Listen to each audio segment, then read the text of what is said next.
அருட்பெருஞ்சோதி அருட்பெருஞ்சோதி தனிப்பெரும் கருணை அருட்பெருஞ்சோதி. எல்லா உயிர்களும் இன்புற்று வாழ்க, வள்ளல் மலரடி வாழ்க வாழ்க, கொல்லா விரதம் குவளையெல்லாம் ஓங்குக, நல்லோர் நினைத்த நலம்பெறுக, நன்றி நினைத்த எல்லோரும் வாழ்க இசைந்து. உலக மக்களே, அறிவார்ந்த அன்பர்களே, ஆண்மநேய ஒருமைப்பாடுடைய அன்பர்களே, வல்லப்பம நம கல்லிய திருவுட்பாவில் 3ஆம் திருமுறையில் 3வது பதிகம் இரங்கல் மாலை என்ற பதிகத்தில் இருக்கின்ற பாடலுடைய விளக்கங்களை பார்த்து கொண்டிருக்கிறோம். இரங்கல் மாலை மொத்தம் 31 பாடல்களை கொண்டது. இதுவரை 27 பாடல்களுடைய விளக்கங்களை நாம் பார்த்திருக்கிறோம். இந்த 27 பாடல்களுடைய சுருக்கம், சமயங்களும் மதங்களும் மார்க்கங்களும் சூழ்ந்திருந்த காலகட்டங்களில் நமது இறைவன் வல்லற்பமானவர்கள் அருட்பெருஞ்சோதி ஆண்டவரால் ஒரு தாயின் வழியாக வருவிக்க உற்றார். அந்த காலகட்டங்களில் வல்லற்பமானவர்களும் சமயங்களிலும் மதங்களிலும் மார்க்கங்களிலும் கூறப்பட்ட வழிபாட்டு முறைகளை எல்லாம் தேர்ந்தெடுத்து வழிபாடு செய்து கொண்டிருந்தார் என்பது உண்மை. அதன் பிறகு இறைவனை பார்ப்பதற்காக, அதாவது இறைவன் 9வது ஆண்டில் ஆட்கொண்ட பிறகு வல்லற்பமானவர்கள் இந்த மண்ணிலுக்கு வருவிக்க உற்று 9வது ஆண்டில் ஆட்கொண்ட பிறகு, இறைவன் ஆட்கொண்ட பிறகு இவருடைய மறைப்பு நிலை நீங்குகிறது. மறைப்பு நிலை நீங்கியவுடனே தான் இறைவனால் வருவிக்க உற்றவன் என்ற நிலை மட்டும் அவருக்கு தெரிகிறது.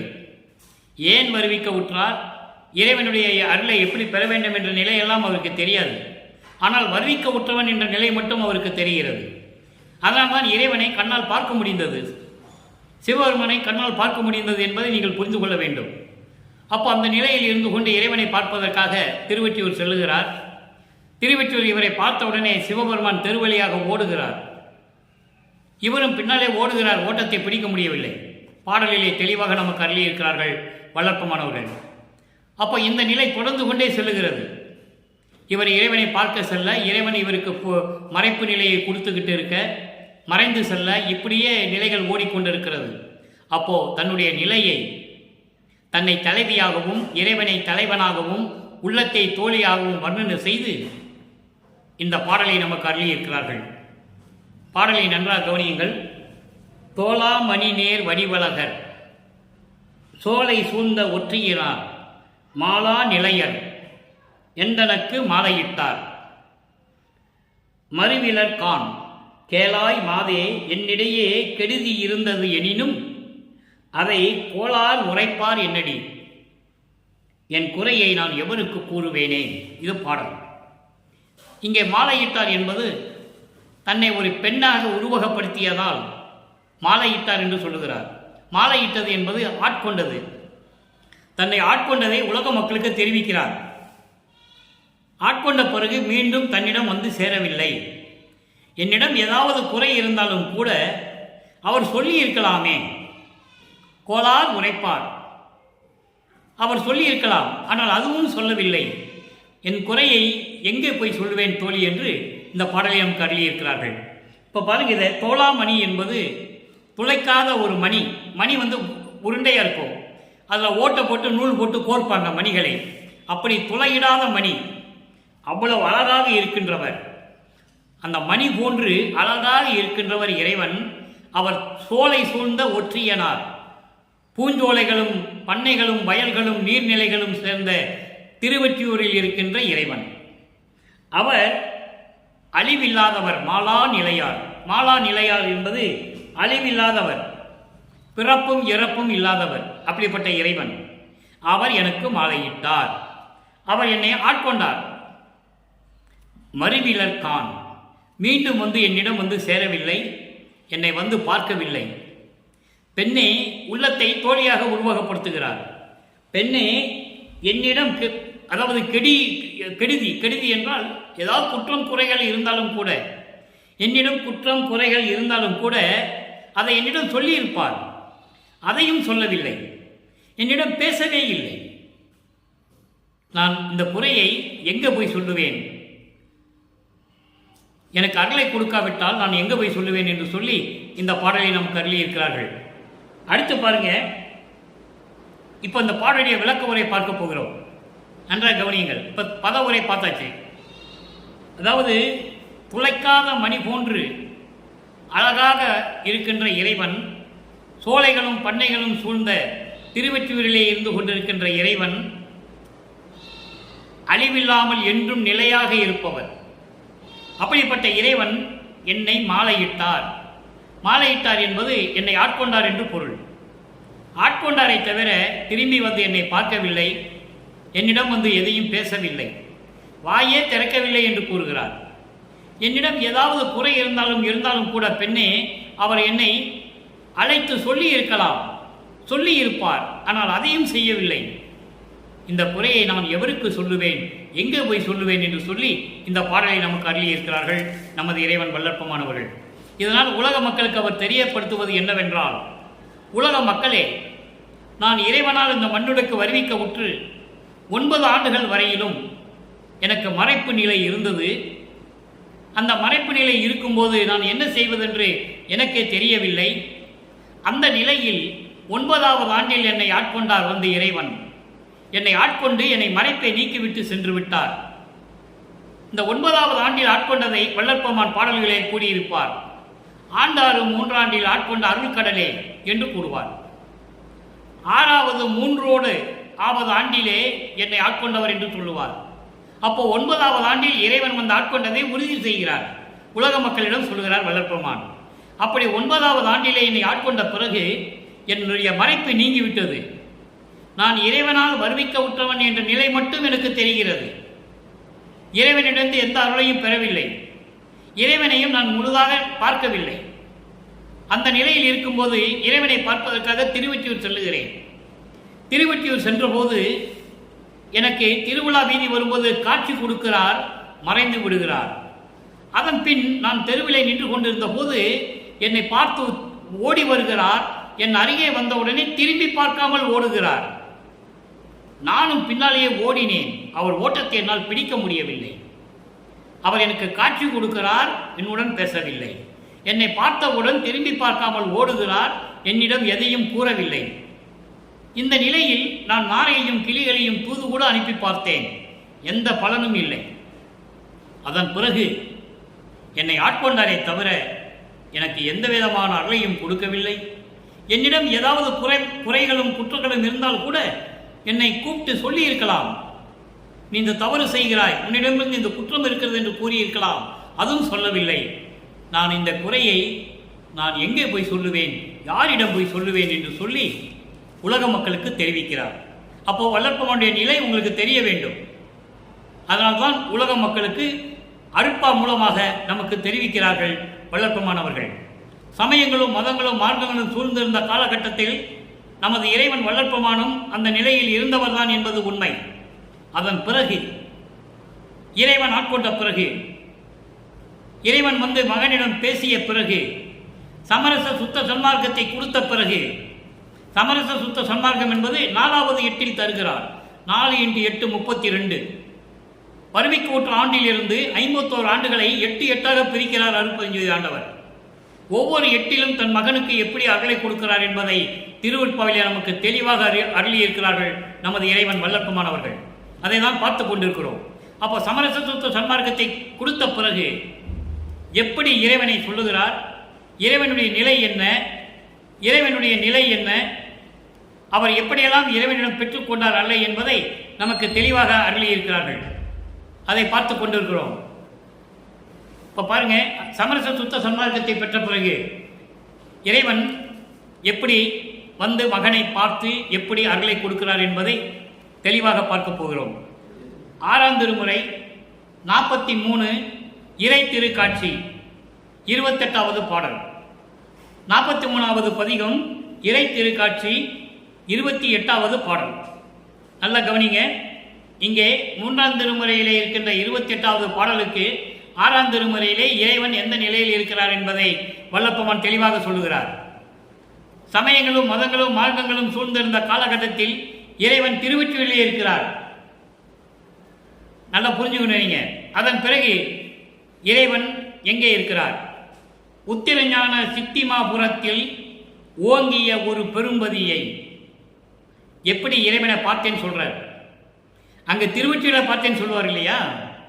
இங்கே இறைவனை எப்படி பார்க்கிறாரு? சமரச சுத்த சன்மார்க்கத்தை பெற்ற பிறகு உத்திரஞான சித்திமாபுரத்தின் ஓங்கிய ஒரு பெரும்பதியை, உத்திரஞான சிதம்பர ஒளியை, உண்மையை, ஒரு தனி உணர்வை உத்திரஞான நடம்புரிகின்ற ஒருவனை உலகமெல்லாம் வலுத்தும் உத்தரஞான சுத்த சன்மார்க்கம் ஓதியை கண்டுகொண்டேனே. இதை பாடல். இப்போ இந்த பாடலுடைய விளக்கம் பாருங்க. உத்தரஞான சித்தி மாபுரம் வடலூர், உத்தரஞான சிதம்பரம் எது வடலூர். அப்படி உத்தரஞான சித்திபுரத்தில் வடலூரில் ஓங்கிய ஒரு பெரும் பதியை, அருப்பெருஞ்சோதியை. அருப்பெருஞ்சோதி தான் பெரும்பதி. எல்லாவர்களுக்கும், தேவர்களுக்கும் மின்னவர்களுக்கும் யாராக இருந்தாலும் சரி, அவர்களுக்கெல்லாம் கடவுள் அருப்பெருஞ்சோதி, ஒரே இறைவன் அருப்பெருஞ்சோதி. அப்படி ஒப்பற்ற அருப்பெருஞ்சோதியை, உத்திரஞான சிதம்பர ஒளியை, உத்தரஞான சிதம்பர ஒளி என்பது அருப்பெருஞ்சோதி. அருப்பெருஞ்சோதியை, உண்மையை, இயற்கை உண்மை விளக்க கடவுளாக இருக்கின்ற அருப்பெருஞ்சோதியை, சமயங்களும் மதங்களும் மார்க்கங்களும் நீங்கிய அருப்பெருஞ்சோதியை. ஏனென்றால் சாதியும் மதமும் சமயமும் பொய்யென ஆதியில் உணர்த்திய அருப்பெருஞ்சோதி. இது அகவல்ல வரும். சாதியும் மதமும் சமயமும் காணா ஆதியநாதையாம் அருப்பெருஞ்சோதி. அப்படிப்பட்ட ஒரு உண்மையை அருப்பெருஞ்சோதியை, ஒரு தனி உணர்வை, எந்த சமயங்களும் மதங்களும் மார்க்கங்களும் இல்லாத, சங்கற்ப விகற்பங்கள் இல்லாத ஒரு உணர்வு, அந்த வழிபாடுகள் இல்லாத ஒரு உணர்வு, அப்படிப்பட்ட ஒரு தனி உணர்வை, தனிப்பட்ட உணர்வு, ஒப்பற்ற உணர்வை, அப்படிப்பட்ட அருப்பெருஞ்சோதியை, சுத்திர சன்மார்க்கத்தினுடைய ஒரு நிலையை, உத்திரஞான நடம்புரிகின்ற ஒருவனை, சத்தியஞான சபையிலே இருந்து கொண்டு அருளடனம் செய்து கொண்டிருக்கின்ற அருப்பெருஞ்சோதியை, உலகெல்லாம் வலுத்தும் உலகங்களெல்லாம் போற்றக்கூடிய உத்திரஞான சுத்த சன்மார்க்கம் ஓதியை. ஓதியை என்பது கூறியவனை, சொல்லியவனை, உருவாக்கியவனை, சுத்த சன்மார்க்கத்தை உருவாக்கியவனை, வடலூரில் இருக்கின்ற இறைவனை, சுத்த சன்மார்க்கம் உருவாக்கிய தலைவனை, சுத்த சன்மார்க்கத்தை எனக்கு கூறிய ஒருவனை, அப்படிப்பட்ட இறைவனை கண்டுகொண்டேனே என்று சொல்லுகிறார். இது இறைவனை பார்த்து சொல்லிட்டாரு. அப்ப இறைவன் எங்க இருக்கிறாரு? வடலூர் சத்தியஞான சபை. மதங்களும் சமயங்களும் மார்க்கங்கள்லாம் ஒளிந்து விட்டன. ஈஸ்வரத்தினுடைய தத்துவத்தின் அடிப்படையில் வந்த இந்த சிவபெருமான், நடராஜன், அவங்கெல்லாம் தனி. அவங்களுக்கெல்லாம் ஒரே இறைவன் யார்? அருப்பெருஞ்சோதி. அவங்கெல்லாம் மதங்களையும் சமயங்களையும் மார்க்கங்களையும் சார்ந்தவர்கள், ஈஸ்வர தத்துவத்தின் அடிப்படையில் வந்தவர்கள். அருப்பெருஞ்சோதி அப்படி இல்லை. இவர் ஆதியும் அந்தம் எல்லாம் தோன்றிய, சுயமாக தோன்றிய இறைவன். அவர்களை எல்லாம் உருவாக்கிய இறைவன், தத்துவங்களின் அடிப்படையில் உருவாக்கிய இறைவன். சைவ சமயத்தில் இருந்தவர்கள் இவர்களெல்லாம். வைஷ்ணவ சமயத்தில் இருந்தவர்கள் பிரம்மன், திருமால், விண்ணோர் வேந்தனாகிய இந்திரன், அவங்கெல்லாம் வைஷ்ணவ சமயத்தை சேர்ந்தவர்கள். சமய தலைவர்கள், பத தலைவர்கள், கடவுளர்கள் இல்லை என்பதை வல்லற்பமன் தெளிவாக அருளியிருக்கிறார்கள். இறைவனிடம் சிறிதளவு வரலாற்றலை பெற்றுக்கொண்டு இந்த வையகத்துக்கும் வானகத்துக்கும் மனம் போனபடி திரிந்தவர்கள் என்று சொல்லுகிறார். யாராலையும் மறுக்க முடியாது. இதுதான் திருவருட்பாவில் கண்ட பிரபஞ்சத்தின் உண்மை. அடுத்த ஒரு விளக்கம் பாருங்க. 97வது பதிகம் நடராஜ பதிமாலை 28வது பாடல். இரங்கல் மாலை 3ஆம் திருமுறையில் இருக்கின்ற 28வது பாடலுக்கு அங்கு அருளையெல்லாம் நான் பெற்றுக்கொள்ளவில்லை என்று சொல்லுவார். அப்போ சமயங்களும் மதங்களும் மார்க்கங்களும் அவருக்கு தடையாக இருந்தன. அந்த தடைகள் நீங்கிய பிறகு, சமரச சுத்த சன்மார்க்கத்தை பெற்ற பிறகு, நடராஜ பதிமாலையிலே 28வது பாடலிலே வல்லப்பமான் எப்படி அருளி இருக்கிறார்கள் என்பதை நாம் பார்க்க போகிறோம். நான் ஏற்கனவே கூறியது போல அன்பர்களே, நடராஜ பதிமாலை என்பது நடராஜனை பற்றி சொல்லுவதல்ல. நல்லா நீங்க புரிஞ்சுக்கணும். நடராஜன் வேறு, நடராஜ பதி வேறு. அந்த நடராஜனுக்கு பதி யாரு? அருப்பெருஞ்சோதி. அதான் நடராஜ பதி என்று சொன்னார். பாடலை கவனிங்க. முதல் பாடல், அதன் பரும் விளக்கம். சாகா கல்வியே கல்வி, ஒன்றே சிவம்தான் என அறிந்த அறிவே, தகும் அறிவு மலமைந்தும் என்ற வல்லவமே, தனித்த பூரண வல்லவமே, வேகாத கால் ஆதி கண்டுகொண்டு எப்பொருளும் விளைவித்த தொழிலே, மெய்த்தொழிலாகும் இந்நான்கையும் ஒருங்கே வியந்து அடைந்து உலகமெல்லாம் காதல் உற, எல்லாம் வல்ல சித்தாகி நிறைவான வரமே, இன்பமா மண்ணும் இதி நீ பெற்ற சுத்த சன்மார்க்கத்தின் மரபு என்ற உரைத்த குருவே. சுத்த சன்மார்க்கத்தை எப்படி வாங்குகிறாரு? சுத்த சன்மார்க்கத்தை பெற்ற பிறகு இறைவன் மகனுக்கு எப்படி அறிவுரை கூறுகிறார், எப்படிப்பட்ட அருள்களை எல்லாம் கொடுக்கிறார், தெளிவாக பார்த்துக்கிட்டே வரணும். சுத்த சன்மார்க்கத்தின் மரபு என்று உரைத்த குருவே, ஏகாதி மூன்றும் நான் தரும் முன் அருள் செய்து என்னை தேற்றி அருள் செய்த சிவமே, சிற்றவையில் நடுநின்ற ஒன்றான கடவுளே, தெய்வ நடராஜ பதியே. அப்ப எவ்வளவு தெளிவா மக்களுக்கு புரியும்படி சொல்றாரு பாருங்க. தெய்வ நடராஜ பதியே, அருப்பெருஞ்சோதியே, கடவுளான அருப்பெருஞ்சோதியே. இப்ப இந்த பாடலிய விளக்கம் பாருங்க. சாகாத கல்விதான் கல்வி. மற்ற உலகியல் கல்வி எல்லாம் எப்பவும் அழியக்கூடியது. அது வாழ்வியல் கல்வி. வாழ்வியலிலே இருக்கின்ற கல்வி உலகியல் கல்வி, நம்ம படிக்கிற கல்வி. சாகா கல்வி என்பது இறைவன் நமக்கு கற்றுக் கொடுக்கிற கல்வி. அப்படிப்பட்ட கல்விதான் கல்வி. ஒன்றே சிவன்தான் என அறிந்த அறிவே. சாகா கல்வியே கல்வி, சாகா கல்வியே கல்வி. சிவம் ஒன்றுதான் கடவுள். சிவம்தான் கடவுள். ஒன்று என்பது கடவுள். சிவம் ஒன்றேதான் கடவுள். அப்படி எனக்கு அறிவித்து என் அறிவில் அறிந்த அறிவே, எனக்கு தெரிவித்து எனக்கு அறிவித்து என்னுடன் இருக்கின்ற அறிவே, மெஞ்ஞான அறிவே, அருப்பெருஞ்சோதியே. அதோடு மட்டுமல்ல, தகும் அறிவு மலம் ஐந்தும் வென்ற வல்லவமே. இப்படிப்பட்ட அறிவையெல்லாம் எனக்கு கொடுத்து 5 மலங்களை வென்ற அருள்பற்ற இறைவனே, வல்லமம் வைத்த இறைவனே, அருப்பெருஞ்சோதியே. மலம் 5 என்பது ஆணவம், கண்மம், மாயை, மாமாயை, துரோதை.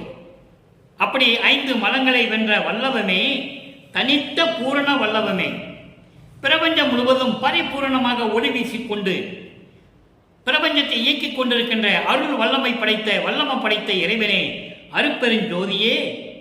வேகாத கால் ஆதி கண்டுகொண்டு எப்பொருளும் விளைவித்த தொழிலே மெய்த்தொழிலாகும்.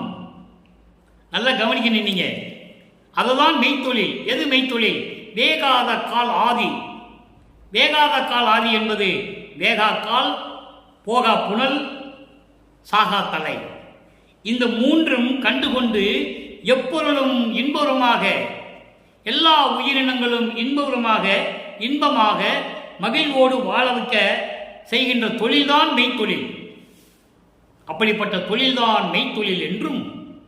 இப்போ சாகா தலை, முதல் எழுத்து சாவண்ணா சா, வேகா கால், முதல் எழுத்து வே, போகா புனல், முதல் எழுத்து போ. இந்த மூணையும் பாருங்க, சாவே போன்னு வரும். ஆக சாகாத்தலை, வேகாக்கால், போகா புனல், இது மூன்றையும் பெற்றவன் தான் மரணமில்லா பெருவாழ்வில் இருக்க முடியும். போகா புனல் என்பது, போகா புனல் என்னது? சுத்த தேகம்.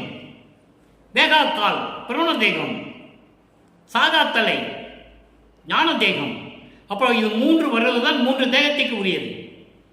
3 தேகமும் கண்டுகொண்டு எப்பொருளும் வியந்து எப்பொருளும் விளைவித்த தொழிலே, படைக்கும் தொழில்.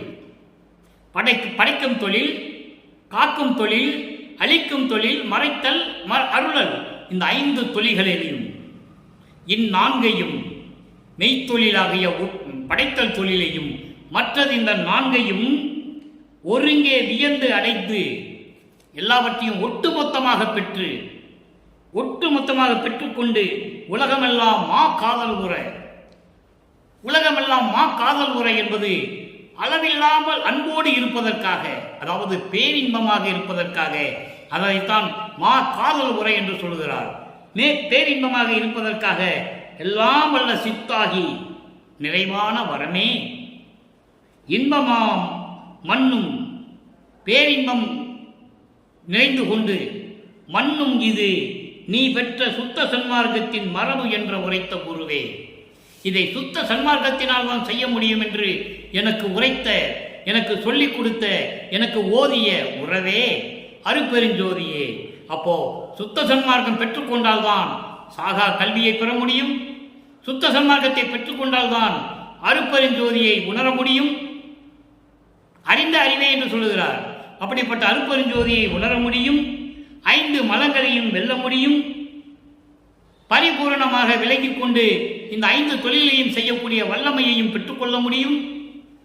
உலகில் உள்ள எல்லா உயிரினங்களையும் காக்க முடியும் என்று இதுதான் சுத்த சன்மார்க்கத்தின் மரபு, இதுதான் சுத்த சன்மார்க்கத்தின் நெறி என்று எனக்கு உணர்த்திய, எனக்கு சொல்லிய, ஓதிய உறவே அருட்பெருஞ்சோதியே. அப்போ சுத்த சன்மார்க்கத்தை பெற்றுக்கொண்டால் எப்படியெல்லாம் பெற முடியும் என்பதை உலக மக்களுக்கு வள்ளல் பெருமான் தெரிவிக்கிறார்கள். அதுக்கப்புறம் பாருங்க, வேகாதி 3ம் நான் தரும் முன் அருள் செய்து என்னை தேற்றி அருள் செய்த சிவமே. வேகாதி 3ம் 3 தேகங்கள், அதான் சுத்த தேகம், பிரவண தேகம், ஞான தேகம். இந்த 3 தேகங்களும் பெற்று அதை உன்னோடு ஒப்படைப்பதற்காக நான் தரும் முன், இந்த சுத்த தேகம், பிரவண தேகம், ஞான தேகம் 3 தேகங்களையும், அதான் உடல் பொருள் ஆவி, இந்த 3ஐயும் சொல்றார். இவற்றெல்லாம் நான் உனக்கு தருவதற்கு முன்னாலேயே நான் தரும் முன் அருள் செய்து என்னை தேற்றி அருள் செய்த சிவமே. இறைவனை சிவமே என்று சொல்லுகிறார். நீங்கள் சிவம் என்று சொல்லும்போது அங்கே சிவபெருமான் போயிடக்கூடாது. சிவன் வேறு, சிவம் வேறு. அவன் சமயங்களையும் மதங்களையும் மார்க்கங்களையும் சார்ந்த இறைவன். சிவன் வேறு, இது சிவம். சிவம் என்றால் 5 மலங்களையும் நீங்கி சமயங்களையும் மதங்களையும் மார்க்கங்களையும் தழுவாத இறைவன். அவன்தான் அருட்பெருஞ்சோதி. அதான் சொல்றது, தேகாதி 3ம் இந்த உடல் பொருள் ஆவி அத்தனையும் நான் உன்னிடம் தருவதற்கு முன்னாலேயே எனக்கு அருளை கொடுத்து என்னை அரவணைத்து கொஞ்சி குலாவி அருள் செய்த சிவமே. அப்படியெல்லாம் எனக்கு அருளை கொடுத்த அருட்பெருஞ்சோதியே. சிற்றவையில் நடு நின்ற ஒன்றான கடவுளே, சிற்றவையின் நடுவிலே நின்ற ஒன்றான கடவுளே, ஒரே கடவுள் அருட்பெருஞ்சோதியே, தெய்வ நடராஜபதியே. தெய்வ நடராஜபதி, அவன்தான் தெய்வம். நடராஜபதி தான் தெய்வம், நடராஜன் அல்ல. நடராஜன் வேறு, நடராஜபதி வேறு. இது அருட்பெருஞ்சோதியே, கடவுளான தெய்வமாம் அருட்பெருஞ்சோதியே என்று சொல்லுகிறார். அடுத்து பாருங்க, சுத்த சிவநிலை 106வது பதிகம். அங்கே இரங்கல் திருமாலிலே பார்த்த 28வது பாடலுக்கு ஒரு நிலைக்கு இங்கு ஒரு விளக்கம். எப்படி மாலா நிலையார் என்று சொல்லுவார், எனக்கு மாலையிட்டார் என்று சொல்லுவார், அருளை கொடுக்கவில்லை என்று சொல்லுவார். சுத்த சன்மார்க்கத்தை பெற்ற பிறகு சுத்த சிவநிலையில் 28வது பாடலிலே என்ன சொல்றார் பாருங்க. 28வது பாடல், எவ்வுலகமும் அண்டங்கள் எத்தனையும், எவ்வுலகமும் அண்டங்கள் எத்தனையும் நான் காண இவ்வுலகில் எந்தை எனக்கு அளித்தாய், எவ்வுயிரும் சன்மார்க்கம் சங்கம் தன்னை அடைய செய்வித்து என் மார்க்கம் காண்பேன் இனி. எவ்வளவு அற்புதமா சொல்றார் பாருங்க. அப்போ சமரச சுத்த சன்மார்க்கத்தை உலக மக்களிடம் சொல்லுவதற்காகவும், இந்த உலக மக்களை எல்லாம் திருத்தி சன்மார்க்க சங்கத்திலே இணைத்து இந்த உலக மக்கள் எல்லாம் இன்புற வாழ வேண்டும் என்பதற்காகவும் நான் இறைவனாகவே வறுமைக்க உற்றவன் என்று சொல்லுவார். அதை தான் இங்க சொல்றாரு. எவ்வுலகமும் அண்டங்கள் எத்தனையும், எல்லா உலகங்களும் சரி, எத்தனை அண்டங்கள் இருந்தாலும் சரி, அத்தனையும் நான் காண இவ்வுலகில் எந்தை எனக்கு அளித்தார், எனக்கு அளித்தான்.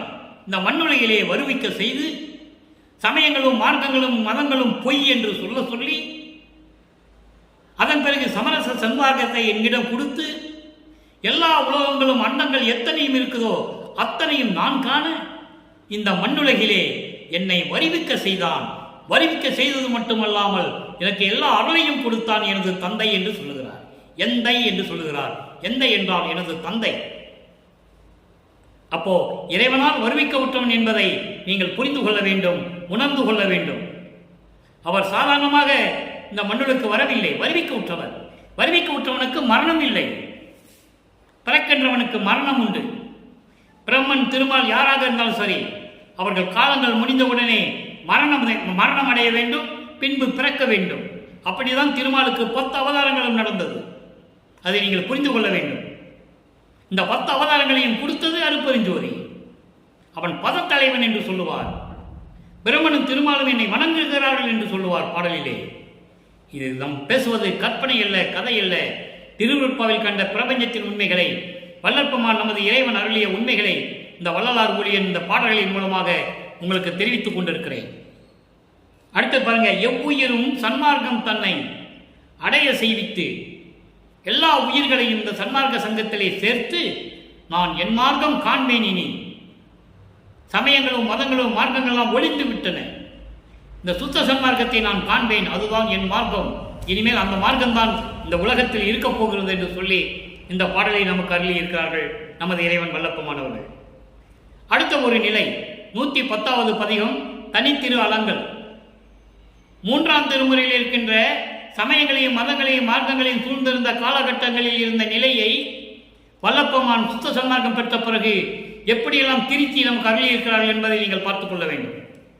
தனித்திரு அலங்கள் 110வது பதிகம் 28வது பாடல். அங்கு இருக்கின்ற 28வது பாடலுக்கு நிறைவான விளக்கம் இது, முடிவான விளக்கம்.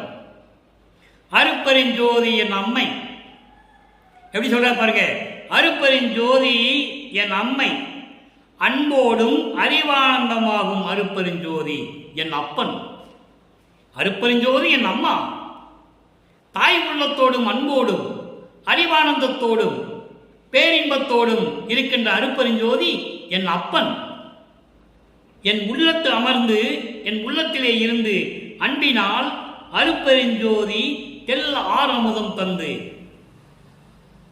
இந்த பிரபஞ்சத்தில் எந்த முனிவனும் எந்த ரிஷியும் சொன்னதில்லை, யாருமே சொன்னதில்லை. புராணங்களிலும் காவியங்களிலும் நீங்கள் எடுத்து பார்த்துக் கொள்ளலாம். இறைவனை வந்து அருளமுதம் கொடுத்தது, இறைவனை வந்து ஆட்கொண்டது யாருமே இல்லை. எல்லாம் கர்ம சித்தியிலும் யோக சித்தியிலும் சென்றவர்கள். குறிப்பிட்ட காலம் வரைக்கும் தான் அவங்களுடைய அருள் நிலை நிலைக்கும், அதுக்கப்புறம் அந்த அருள் பலிக்காது. அப்ப என்ன சொல்றாரே, அருப்பெருஞ்சோதி என் அம்மா, ஒரு தாயினுடைய அன்போடும் பேரின்பத்தோடும் எனக்கு இருக்கின்ற எனக்கு அருளளித்த இறைவன் அருப்பெருஞ்சோதி என் அப்பன். ஆக அம்மையும் அப்பனும் என்று சொல்லுகிறார். எம்மையும் என்னை இட்டு இறையும் பிரியாது அம்மையும் அப்பனுமாம் அருப்பெருஞ்சோதி. இது அகவல்ல வரும். எம்மையினும் எந்த சூழ்நிலையும் எந்த உலகத்தில் இருந்தாலும் சரி, எப்பயுமே என்னை விட்டு இறையும் பிரியாது, சிறிதளவு கூட பிரியாமல் இருப்பது அம்மையும் அப்பனுமாம் அருப்பெருஞ்சோதி. அதை தான் இங்க சொல்றாரு, அருப்பெருஞ்சோதி என் அம்மை, ஒரு தாய் உள்ளத்தோடும் பேரின்பத்தோடும் என்னை அணைத்துக் கொண்ட அருப்பெருஞ்சோதி என் அப்பன். எனக்கு அம்மாவாகவும் அப்பாவாகவும் இருக்கின்றவர் அருப்பெருஞ்சோதி. என் உள்ளத்திலே அமர்ந்து அன்பினால் அருப்பெருஞ்சோதி தெல் ஆரமுதம் அளித்து. ஆரமுதம் அளித்து என்பது எல்லா அருளையும் எல்லா அருள் சக்தியையும் அவரிடம் இருந்த எல்லா அருளையும் எனக்கு கொடுத்து, அதான் தெல் ஆரமுதம் என்று சொல்லுகிறார். அதை விளக்கமாக சொல்ல வேண்டாம், இன்னும் நமக்கு நேரம் பத்ததா, நான் சுருக்கமாக சொல்லுகிறேன். அகம் அகப்புறம், புறம் புறப்புறம். இது பிண்டத்திலையும் உண்டு, அண்டத்திலையும் உண்டு. இப்படி எல்லா 6 அமுதங்களையும், இந்த பிண்டங்களையும் அதாவது உயிரினங்களையும் அண்டங்களையும் இயக்கக்கூடிய எல்லா அருள் ஆற்றலையும் எனக்கு கொடுத்து, எல்லா அருளமனும் தந்து அழிவற்றது ஓர் அருப்பெருஞ்சோதி செங்கோலும் கொடுத்தான். அழிவில்லாமல் என்றும் நிலையாக இருக்கக்கூடிய அருப்பெருஞ்சோதி திரு செங்கோல் என்னிடம் கொடுத்தான். அதான் சொல்லுவாரு, திரு அருள் செங்கோலாட்சி செலுத்துவோம் என்று சொல்லுவார். செலுத்துவோம் என்று ஏன் சொன்னார் என்றால், தந்தை என்னோடு இணைந்து கொண்டார். அருப்பெருஞ்சோதி எனது தந்தை என்னோடு இருப்பதால் செலுத்துவோம் என்று சொன்னார். செலுத்துவேன் என்று சொல்லவில்லை. அருப்பெருஞ்சோதி செலுத்துவார் என்றும் சொல்லவில்லை. செலுத்துவோம், திரு அருள் செங்கோல் ஆட்சி செலுத்துவோம் என்று சொன்னார். அப்படிப்பட்ட திரு செங்கோல் ஆட்சியை என்னிடம் கொடுத்தார். அப்ப இந்த பிரபஞ்சத்தை இயக்கிறது யாரு? வல்லற்பெருமான். அதை நீங்களாக புரிஞ்சுக்கணும். அழிவற்றது ஓர் அருப்பெருஞ்சோதி செங்கோலும் கொடுத்தான். அற்புதமே. யாராவது சொல்லியிருக்காங்களா இது வரைக்கும்? நீங்க எத்தனையோ புராணங்கள், காவியங்கள், இலக்கியங்கள் எதை வேணா நீங்க படிச்சிருக்கலாம். நான் தான் இந்த பிரபஞ்சத்தை இயக்குகிறேன் என்று யாரும் சொன்னதில்லை. ஆனால் வல்லப்பெருமான் சொல்கிறார், படைக்கும் தொழில், காக்கும் தொழில், அழித்தல், மறைத்தல், அருளல் என்ற 5 தொழில்களையும் செய்து கொண்டு இந்த பிரபஞ்சத்தை நான் தான் இயக்கிக் கொண்டிருக்கிறேன் என்று சொல்லுகிறார். அப்போ வல்லப்பெருமான் யார்? இறைவன். அதனால்தான் நான் இறைவன் வல்லப்பெருமான் என்று சொல்லுவேன். 200 ஆண்டுகளாகவே வல்லப்பெருமான் வருவிக்க விட்டு 200 ஆண்டுகள் நிறைவடைந்து விட்டது. இதுவரையிலுமே வல்லப்பெருமான் தான் இறைவன், வல்லப்பெருமான் தான் உயிரினங்களை படைத்துக் கொண்டு பிரபஞ்சத்தை காத்துக் கொண்டிருக்கிறார் என்று யாருமே சொன்னதில்லை. அதுதான் வேதனையான விஷயம். ஆனால் வள்ளல் இறைவனே சொல்லுகிறார், உன்னை நான் தான் படைத்தேன் என்று சொல்லுகிறார். அப்படிப்பட்ட இறைவன் வள்ளல் பெருமானை சாதாரணமாக சொல்லுகிறார்கள், சாதாரணமாக மனிதனாகவே சொல்லிக் கொண்டிருக்கிறார்கள். அதை நீங்கள் புரிந்து கொள்ள வேண்டும். அவர் இறைவன். 30/1/1874 இரவு 12 மணியிலிருந்து இந்த பிரபஞ்சத்தை இயக்கிக் கொண்டிருப்பது வள்ளற்பெருமான் என்பதை வளர்ப்பமான் என்று நான் இங்கே பதிவு செய்ய கடமைப்பட்டிருக்கிறேன். பேசும்போது அவ்வளவு உணர்ச்சி பூர்வமாக இருக்கிறது, பேரின்பமாக இருக்கிறது. அடுத்த ஒரு நிலை பாருங்க. 112 மெய்யருள் வியப்பு 48வது பாடலிலே ஒரு விளக்கம் இருக்கிறது. இரங்கல் மாலையினுடைய 28வது பாடலுக்கு 6ஆம் திருமறையிலே 48வது பாடலிலே ஒரு விளக்கம். 8ம் 2ம் இது என்று எனக்கு சுட்டி காட்டியே, 8ஆம் நிலையில் இருக்க புரிந்தாய் இட்டு கூட்டியே, துட்ட வினையை தீர்த்து ஞான சுடர் உள் ஏற்றியே, தூண்டாது என்றும் விளங்க வைத்தாய் உண்மை சாற்றியே. இது பாடல், எளிமையான பாடல். ஆனால் விளக்கங்கள், பிரபஞ்சத்தினுடைய விளக்கங்கள் பூரா இங்கே இருக்கு. இந்த விளக்கத்தில் யாரும் மக்களுக்கு சொன்னதே இல்லை. வள்ளற்பெருமானவர்கள் தான் இறைவனிடம் பெற்ற அருள் வல்லமையை கூட யாரும் சொல்லவில்லை. ரூமுக்குள்ள போனாரு, அறைக்குள்ள போனாரு, சாத்தினாரு, மறைஞ்சிட்டாரு. இதை தான் சொன்னாங்க. அவர் ஏன் மறையணும்? அவர் ஏற்கனவே இறைவனாக இருந்தவர், ஒவ்வொரு யுகத்திலும் இறைவனுடைய இருந்தவர். திருவுட்பாவில் தெளிவாக இருக்கிறது. ஆக 8ம் 2ம் இது என்று எனக்கு சுட்டி காட்டி, 8 என்பது அகரம், 2 என்பது உகரம். அகரத்தையும் உகரத்தையும் இதுதான் என்று சுட்டி காட்டி, அகரம் என்பது ஆன்மா, உகரம் என்பது ஜீவன். ஆன்மாவினுடைய தன்மையையும் ஒவ்வொரு ஜீவனுடைய தன்மையையும் எல்லாம் எனக்கு சுட்டி காட்டியது அருட்பெருஞ்சோதி. 8ஆம் நிலையில் இருக்க புரிந்தாய். 8ஆம் நிலை என்பது யாரும் அடைய முடியாத நிலை. பிரம்மன், திருமால், ருத்திரன், மகேஸ்வரன், சதாசிவம் போன்றவர்கள் ஒரு நிலை வரைக்கும் தான் போக முடியும். அதுக்கு மேலே போக முடியாது. அவளுக்கு அந்த தகுதி இல்லை, அந்த அருளை அவர்கள் பெறவில்லை. 8ஆம் நிலை என்பது ஞானத்தில் ஞானம், 16வது நிலை. சரியை கிரிய யோகம் என்ற 12 நிலைகளை கடந்து, இந்த சமயங்களையும் மதங்களையும் மார்க்கங்களையும் எல்லாம் கடந்து, எல்லாவற்றையும் கடந்திருக்கின்ற நிலை சிவஞான நிலை. அந்த சிவஞான நிலைதான் 8வது நிலை, 16வது நிலை, 8வது நிலை, 16வது நிலை. அதுதான் கடவுள் நிலை அறிந்து அம்மையமாத நிலை. யாருமே அந்த நிலைக்கு இது வரைக்கும் போனதில்லை. அப்படிப்பட்ட 8வது நிலையில் எனக்கு இருக்க புரிந்தாய், என்னை இருக்க வைத்தாய், என்னை அருள் செய்தாய், இட்டு காட்டியே. எல்லாவற்றையும் இட்டு காட்டி என்பது எல்லாவற்றையும் தெரிவித்து, எல்லா நிலைகளையும் தெரிவித்து, எல்லா நிலைகளையும் கடக்க செய்து, மகனே இப்படியெல்லாம் கடந்து வா என்று சொல்லி எனக்கு தெரிவித்து அந்த நிலையில் வைத்துவிட்ட அருட்பெருஞ்சோதியே, துட்ட வினையை தீர்த்து ஞான சுடர் உள் ஏற்றியே. துட்ட வினை, துட்ட வினை என்பது தீய வினைகள், துன்மார்க்க நெறிகள், சமயங்களும் மதங்களும் மார்க்கங்களும் கூறப்பட்ட அந்த துட்ட வினைகளை எல்லாம் நீக்கி சமரச சுத்த சன்மார்க்கத்தை எனக்கு கொடுத்து, சமரச சுத்த சன்மார்க்கத்தை கொடுத்து ஞான சுடர் உள் ஏற்றியே. என் உள்ளத்திலே அருட்பெருஞ்சோதியையும் ஏற்றி வைத்து தூண்டாது என்றும் விளங்க வைத்தாய். தூண்டாது என்று விளங்க வைத்தாய் என்பது என்றும் ஒளி குறையாமல். இப்போ ஒரு விளக்கை ஏற்றினோம்னா திரி வந்து எரிய எரிய திரியை தூண்டி விட்டுக்கிட்டு இருப்பாங்க. அதான் தூண்டு விளக்கு. இது தூண்டா விளக்கு. நிரந்தரமாக என்றுமே எரிந்து கொண்டிருக்கின்ற அருட்பெருஞ்சோதியை என் உள்ளத்திலே வைத்து எப்பொழுதும் விளங்கும்படி எனக்கு அருள் செய்தாய். அதான் தூண்டாது என்று சொல்லுகிறார். அந்த விளக்கை தூண்ட வேண்டியதில்லை, அருட்பெருஞ்சோதியை தூண்ட வேண்டியதில்லை. அது என்றும் நிலையாக இருக்கும் அழிவில்லாத விளக்கு. அப்படிப்பட்ட தூண்டாத விளக்கை என்றும் விளங்க வைத்தாய். நிரந்தரமாக என்னிடம் விளங்கும்படி எனக்கு அருள் செய்தாய். உண்மை சாட்சியே.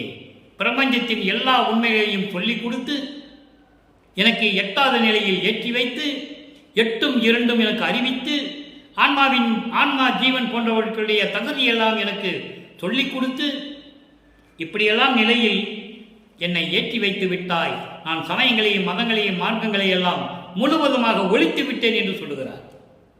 எனவே அன்பர்களே, இறுதியான ஒரு விளக்கம் அனுபவ மாலை 147வது பதிகம் அனுபவ மாலை 28வது பாடல். இங்கேயும் 28வது பாடல். ஏன்னா அங்கே 28வது பாடலிலே இரங்கல் மாலையிலே தன்னை ஒரு பெண்ணாக உருவகப்படுத்தி உலக மக்களுக்கு தெரிவிப்பார்கள் வல்லற்பமானவர்கள். அதே நிலையை சமரச சுத்த சன்மார்க்கத்தை பெற்ற பிறகு தன்னை தலைவியாகவும் இறைவனை தலைவனாகவும் உருவகம் செய்து உள்ளத்திடம் சொல்லுகிறார். உள்ளத்திடம் சொல்லுவது போல உலக மக்களுக்கு சொல்லுகிறார். நல்லா புரிஞ்சுக்கணும் நீங்க. இப்ப பாருங்க, வான் கண்ட பிரம்மர்களும் நாரணரும் பிறரும் மாதவம் பன்னாட் புரிந்து வருந்துகின்றார். அந்தோ நான் கண்ட காட்சி அவர் கண்டிலரே. உலகில் நான் ஒரு பெண் செய்த தவம் எத்தவமோ அறியேன். தன்னை பெண்ணாக சொல்லுகிறார். பெண்ணாக உருவப்படுத்தி தன்னை இறைவனை கணவனாக உருவப்படுத்தி உள்ளத்தை தோழியாக உருவப்படுத்தி இந்த பாடலை அருளி இருக்கிறார்கள். நான் ஒரு பெண் என்ன தவம் செய்தேன் தெரியவில்லை, கோன் கண்ட குடிக்கு குறைவில்லையேல் அண்ட கோடிகளெல்லாம் தனிப்பெரும் செங்கோல் நடத்தும் இறைவர் தான் கண்ட குடியான், தான் கண்ட குடியானேன், குறைகள் எல்லாம் தவிர்ந்தன, தனித்த வள மாடமிசை, தனித்த வள மாடமிசை இனித்து இருக்கின்றேனே. இந்த தனித்த வள மாடமிசை என்பதற்கு பொருள் விளக்கமாக கொடுத்திருக்கிறேன். இன்று அப்படி கொடுக்க முடியாது, சுருக்கமாக சொல்லுகிறேன். என்னெல்லாம் நமக்கு நேரம் கடந்து கொண்டிருக்கிறது.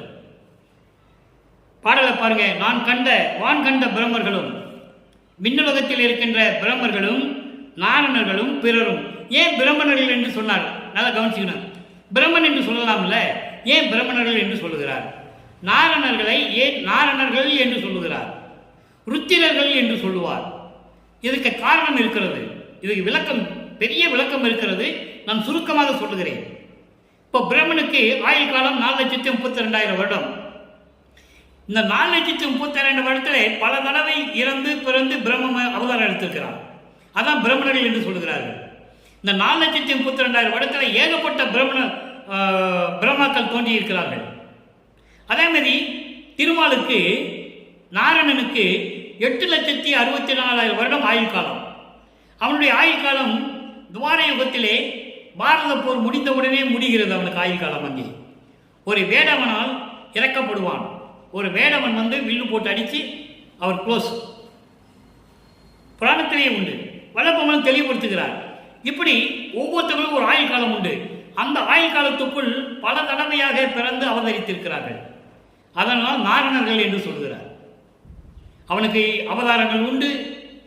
இப்படி அந்தந்த வருடங்களுக்குள்ளே ஆயுள் வருடத்துக்குள்ளே. அதே மாதிரி ருத்திரனுக்கு வந்து 12,96,000 வருடம். இந்த 12,96,000 வருடத்தில் அவன் பல ருத்திரர்களாக வந்திருக்கான். நினைச்சா ஒரு இடத்துல போய் அவதாரம் எடுத்துக்கிடுவான், நினைச்சா ஒரு திருவிளையாடல் பண்ணுவான். அதே மாதிரி மகேஸ்வரனுக்கு 17,28,000 வருடம். அவர் பல விதமாக வருவார். அதனால்தான் ருத்திரர்கள் பிரம்மணர்கள் நாரணர்கள் என்று சொல்கிறார். அப்படி மாதவம் பன்னாட் புரிந்து பல நாட்கள் பல யுகங்கள் புரிந்து கூட இறைவனை பார்க்க முடியாமல் வருந்துகின்றார். இறைவனை பார்க்க முடியல, வருந்துகிறார்கள். இதை இந்த பாடலுடைய விளக்கம் நிறைய இருக்கிறது. நமக்கு நேரம் இல்லை சொல்லுவதற்கு. அப்பப்போ சமயம் கிடைக்கும் போது சொல்லிட்டு இருப்பேன். நீங்க தான் நல்லா கவனிச்சிக்கணும். அப்போ வருந்துகிறார்கள் இறைவனை பார்க்க முடியலை என்று. ஏன்னால் பிரம்மனும் திருமாலும் இறைவனுடைய அடிய முடிய பார்க்கவில்லை என்பதை பல தடவை நம் பாடல்களில் விளக்கம் கூறியிருக்கிறேன். ஆக வருந்துகின்றார்கள். நான் கண்ட காட்சியை அவர்கள் பார்க்கவில்லை. இறைவனுடைய காட்சியை, இறைவன் என்னுடைய சுயரூபத்தை யாரும் பார்த்ததில்லை. நான் தான் பார்த்தேன். நான் தான் இறைவனுடைய அடிய முடிய பார்த்தேன் என்று சொல்லுவார். அயனும் அறியும் துருவி நிற்க எனக்கே அடிமுடிகள் காட்டுவித்து அடிமை கொண்ட பதியை என்று சொல்லுவார். அற்புதமாக இருக்கும். அயனும் அறியும் பிரம்மனும் திருமாலும் துருவி நிற்க, தேடிக்கொண்டிருக்க, அடியை முடியும் தேடிக்கொண்டிருக்க, திருமால் அடியையும் இவன் பிரம்மன் முடியையும் தேடிக்கொண்டிருக்க, எனக்கே அடிமுடிகள் காட்டிவித்து அடிமை கொண்ட பதியை என்று சொல்லுவார். அப்படிப்பட்ட நிலையில் வருந்துகின்றார்கள். நான் கண்ட காட்சியை அவர் பார்க்கவில்லை. உலகில் நான் ஒரு பெண் என்ன தவம் செய்தேனோ. பெண் என்பது இவரை பெண்ணாக ஒரு பட்ச பெண் என்று சொல்லுகிறார். நான் என்ன தவம் செய்தேனோ தெரியவில்லை. கோன் கண்ட குடிக்கு குறைவில்லையே. அரசவனுடைய வாழ்க்கைக்கு எந்த குறையும் இல்லை, அதாவது இறைவனுடைய வாழ்க்கைக்கு எந்த குறையும் இல்லை. அண்ட கோடியெல்லாம் தனிப்பெருஞ்சோதி செங்கோல் நடத்தும் இறைவனுக்கு நான் குடியானேன், நான் மனைவியானேன் என்று சொல்லுகிறார். மனைவியானேன் என்பது நான் மகனாக அவதரிக்க விட்டேன், மகனாக அவதரிக்க விட்டு நான் அவனால் ஆட்கொள்ளப்பட்டு இறைவனாகி விட்டேன் என்று சொல்லுகிறார். அதைதான் இங்கு சொல்லுகிறார். செங்கோல் நடத்தும் இறைவன் தான் கண்ட குடியானேன். நான் அவன் என்னை ஆட்கொண்டான், நான் அவனுடைய வாழ்வியில் புகுந்து விட்டேன். குறைகள் எல்லாம் தவிர்ந்தேன், சமயங்களும் மதங்களும் மார்க்கங்களை எல்லாம் தவிர்த்து விட்டேன். அந்த குறையெல்லாம் சொல்றாரு. அவருக்கு எந்த குறையும் இல்லை. நல்லா புரிஞ்சுக்கணும். குறைகள் என்று சொல்வது சமயங்களையும் மதங்களையும் மார்க்கங்களையும் நான் தவிர்த்து விட்டேன். அவற்றில் கூறப்பட்ட சங்கற்ப விகற்பங்களையும் ஆச்சார சங்கற்ப விகற்பங்களையும் நான் தவிர்த்து விட்டேன் என்று சொல்கிறார். அதைத்தான் உலக மக்களுக்கு சொல்கிறார். உலக மக்களே, தனித்த வளமாடமிசை, தனித்த வளமாடமிசை என்பது இறைநிலை, 16வது நிலை, யாரும் அடைய முடியாத நிலை. அதைதான் தனித்த வள மாடமிசை என்று சொல்லுகிறார். உலகியல் விளக்கம் என்னென்ன? மாட கூட கோபுரத்தின் மேல நிற்கிறதுன்னு சொல்லுவாங்க. அது இல்லை. சுத்த சன்மார்க்க விளக்கம், நான் 16வது நிலையிலே இறைநிலையிலே இருந்து கொண்டிருக்கின்றேன், இனித்து இருக்கின்றேனே, பேரின்பமாக இருக்கின்றேன் என்று சொல்லுகிறார். ஆகவே இதன் மூலமாக உலக மக்களுக்கு என்ன தெரியப்படுத்துகிறார் என்றால், உலக மக்களே, விண்ணுலகத்தில் இருக்கின்ற பிரம்மனும் மாரணனும் சரி, யாராக இருந்தாலும் சரி, இறைவனை பார்ப்பதற்காக தவம் செய்து கொண்டிருக்கிறார்கள். அப்படி இருந்தும் கூட நான் கண்ட காட்சியை அவர்கள் பார்க்கவில்லை. அப்படி தவம் இந்த உலகை நான் என்ன செய்து விட்டேன்? கடலுக்கடியில் சென்றேனா? குகைக்கடியில் சென்றேனா? காட்டுக்குள்ளே சென்றேனா? இல்லை. அப்படி நான் என்ன தவம் செய்து விட்டேன்? இறைவனுடைய வாழ்வில் எந்த குறையும் இல்லை. நான் அப்படி இருந்ததனால் நானும் அவரோடு இணைந்து விட்டேன். அதான் குடியானேன் என்று சொல்லுகிறார். குடியானேன் என்று சொல்வது நான் மனைவியாகி விட்டேன் என்று பொருள். ஆனால் சுத்த சன்மார்க்கத்தில் எப்படி சொல்லணும்? இறைவன் என்னை ஆட்கொண்டால் இறைவன் நானும் ஒன்றாகிவிட்டோம். அந்த நிலையில் சமயங்களும் மதங்களும் மார்க்கங்களெல்லாம் தீர்ந்து விட்டன.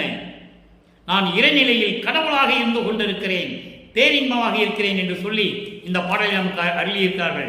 எனவே அன்பர்களே, இன்று நாம் பார்த்த 3ஆம் திருமுறையில் இருக்கின்ற இரங்கல் மாலையில் இருக்கின்ற 28வது பாடலுக்கு விளக்கம், சுத்த சன்மார்க்க விளக்கம் இதுதான்.